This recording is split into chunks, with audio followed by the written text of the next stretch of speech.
Hello everyone and welcome to the Defender Gameplan Postgame Show. I'm Mike Biker. And I'm Christian Zylstra. This fall semester we've seen some interesting plays. If you remember back in one of the first games we had a 10-minute limit, called on a couple of defenders. Now this seems to be a point of contention for a lot of students, Mike, but that time spent near each other can really make a big difference. And as you'll see on the play clock, these two students were endangering each other with that play. The longer they're around each other, the more opportunity there is for germs to linger in the air, even with masks on.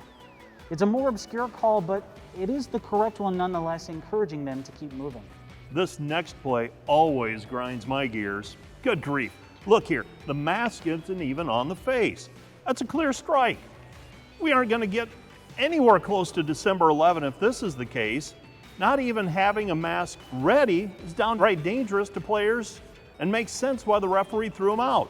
It's a small detail, but sometimes it's the difference between reaching home safe or going home sick. You know, I know they pay me for commentary, but this one really doesn't need a lot of explanation. It's just a good call, reminding students not to creep up on their distancing guidelines more than necessary. We'll be right back after a message from our sponsors. Welcome back. Things got a little bit heated in the hallway with Samuel and the referee in this game. Again, you can clearly see the face mask isn't covering his nose. And I know a lot of calls are up to the referee's discretion in soccer, but this one is about as cut and dry as they come.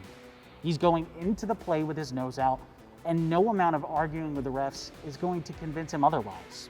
Now, I will give him credit. He does adjust his mask toward the end here. It's good to see these young players adapting well and being willing to change up their style of play. And finally, we have yet another 6-foot infringement from a midseason game. This one is just a typical example of being overeager to enter the play. It happens to everyone. You can see they want to get into the play and there it is, the delayed step back as they realize their error, but unfortunately the referee was watching this time, and it's hard not to call that in a high-stakes situation that involves food. I will say though, Mike, despite some of the rough starts we've had here, there has been a lot of good teamwork and play done here on campus.